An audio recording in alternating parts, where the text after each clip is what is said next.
시청자 여러분 안녕하십니까? 오늘은 문재인의 미국 방문과 관련해서 두 가지를 말씀드리려고 합니다. 첫 번째, 문재인은 루즈벨트의 기념관이 아니라 해리 트루먼 대통령의 기념관을 방문했어야 했다.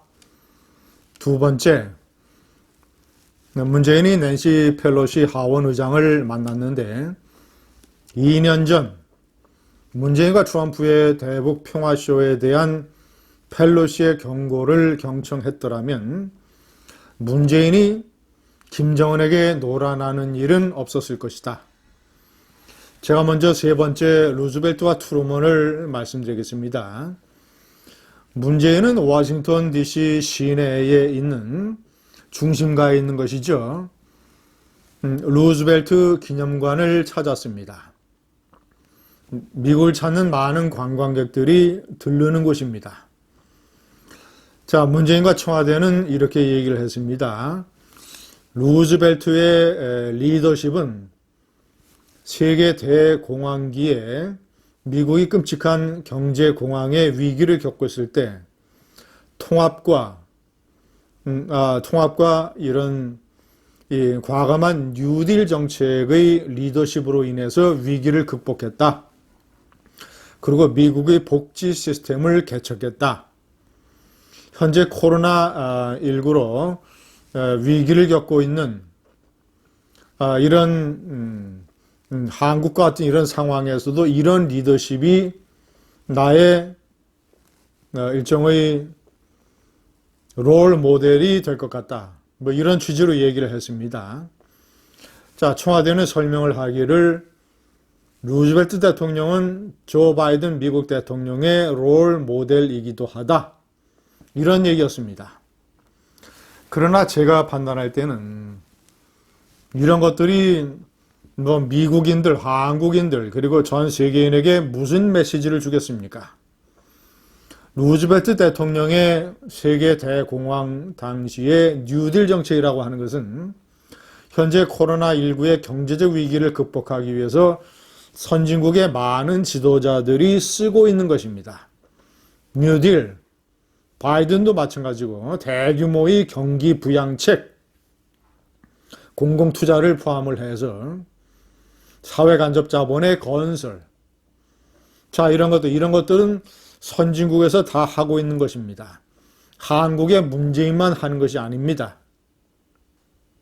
루즈벨트의 리더십이라고 하는 것은 대공황도 대공황이지만 2차 세계대전에서 히틀러의 전체주의적 나치즘 독재를 물리쳤다는 것, 그래서 유럽을 구했다는 것, 전제 독재에 대한 항거, 싸움, 이런 데서 전 글로벌적인 빛을 발하게 되는 것입니다. 대한민국의 대통령이라면 대한민국 대통령이 루즈벨트 기념관을 찾는 것은 아무런 주목을 받지 못합니다. 모든 나라가 다 루즈벨트의 뉴딜 정책을 쓰고 있기 때문에. 대한민국의 대통령이라면 1950년 북한 공산군이 남한을 침공을 해서 한국전쟁이 발발했을 때 과감하게 하루 만에 사실상의 참전 결정을 내렸던 트루만의 신속한 결정으로 한국전쟁에서 자유민주주의의 최전선보루 대한민국을 지킬 수 있었던 것, 이것을 기념하고 이것에 감사하기 위해서 미국 중부 미주리주에 있는 인디펜던스라고 하는 소도시, 트루만의 고향 소도시에 있는 트루만의 기념관을 찾아야 됩니다. 저는 그 기념관을 방문한 적이 있습니다. 북한군이 침공했을 때 트루만은 주말 휴가를 보내기 위해서, 그러니까 2월 25일 일요일 새벽에 침공을 했으니까 미국 시간으로 6월 24일 토요일 밤 10시에 주말 휴가를 보내고 있던 집에서 애처슨 국무장관으로부터 전화를 받습니다. 북한군이 남한을 침공했습니다. 그 다음날 트루먼은 워싱턴 DC 백악관으로 복귀해서 국방장관, 합참의장, 국무장관, 비상강요회의를 열고 즉시 남한군에 대한 대규모 장비 물자 지원, 이어서 미국 육군의 보병연대를 파병한다 라는 결정을 내리게 됩니다. 그리고 7월 19일 대국민 연설에서 미군의 참전 의미를 이렇게 설명합니다. 북한군의 침공은 민주주의에 대한 도전이다. 한국 대통령이라면 당연히 루즈벨트가 아니라 트루먼의 기념관을 방문해야 됩니다. 두 번째, 낸시 팔로시 하원 의장은 이번에는 문재인에 대해서 정중하게 예의를 갖춰서 접대를 하고 하원 지도부와의 만남을 주선하고 그리고 한미동맹의 중요성을 강조했습니다. 그것은 문재인이 대한민국 대통령이기 때문에 예우를 갖춰준 것일 뿐 2년 전에 2월 27일 북미 하노이 트럼프 김정은 회담을 16일 앞두고 2월 11일 미국 정치권의 지원을 이끌어내기 위해서 문희상 국회의장이 이해찬 민주당 대표, 당시 정동영 민주평화당 대표, 나경원 당시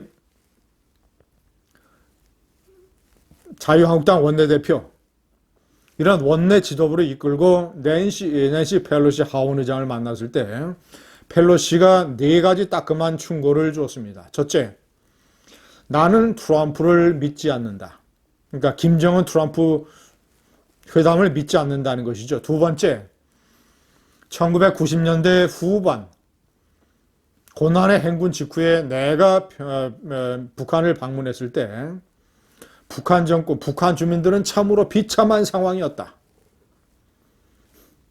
세 번째, 나는 하노이 회담을 우려한다.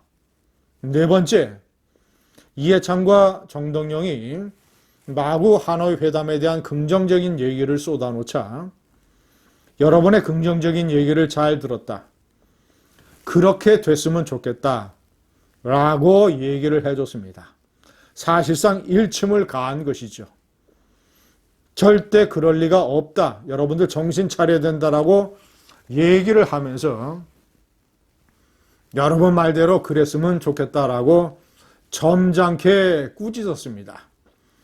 낸시 펠로시 하원 의장, 미국의 하원 의장을 2번 지내고 민주당의 하원 원내대표를 2번 지낸 캘리포니아의 다선 국회의원이기 때문에 캘리포니아에 살고 있는 많은 한국인 교포들을 통해서 한국과 북한의 진상에 대해서 잘 알고 있는 낸시 펠로시.